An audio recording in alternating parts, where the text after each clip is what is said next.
جی، ملک کے معروف تحقیق دان، ریسرچر، رائٹر، ادیب، دانشور گلستان کلمتی صاحب کی جو خدمات تھیں ادب میں، تاریخ میں، ان کو سراہنے کے لیے، ان کو خراج تحسین پیش کرنے کے لیے آج کراچی آرٹ کونسل میں تقریب کا انعقاد کیا گیا ہے، جس میں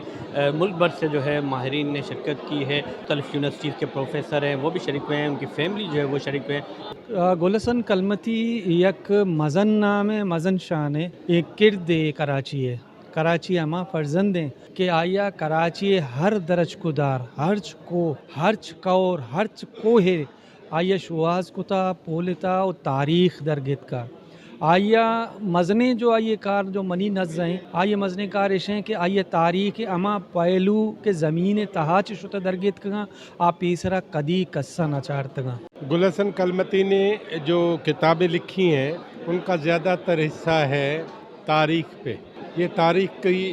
کا جو باقی جو مصنفین ہیں نا، انہوں نے کسی ایک ضلع پہ لکھا، گلستان نے ایک ضلع کو محور نہیں بنایا بلکہ پوری داستان، مثلا سسوی کی داستان ہے، سسوی کہاں سے کہاں گئی ہے وہ پورا راستہ انہوں نے اپنی تاریخ میں قلم بند کیا۔ بلوچستان کے ضلع لسبیلا ہے، اس پہ انہوں نے تاریخی حوالے سے کام کر رہے تھے، بلوچستان پہ کر رہے تھے، وہ ابھی کتابیں پبلش نہیں ہوئی، جتنا انہوں نے ان کے کتاب پبلش ہوئے ہیں اس سے زیادہ کام اس کا بھی چھپا ہی نہیں ہے۔ اگر ماں نندو ہوں گلستان کلمتی آگوں تو ہم آشار ہم اختر ہسٹری نالج دا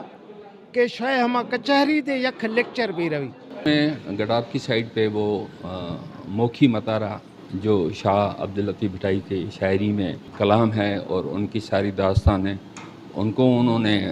بہت انٹرپریٹ کی۔ گلستان کلمتی نے ادب، تاریخ اور ثقافت کے میدان میں گراں قدر خدمات انجام دینے کے ساتھ ملیر کے مقامی باشندوں کے حقوق کے لیے بھی بھرپور سیاسی و سماجی جدوجہد کی، خصوصاً بیریا ٹاؤن کے خلاف ان کی مزاحمتی تحریک اور عوامی حقوق کے لیے آواز آج بھی یاد کی جاتی ہے۔ کیمرہ ٹیم کے ساتھ جواد علی، واش نیوز، کراچی۔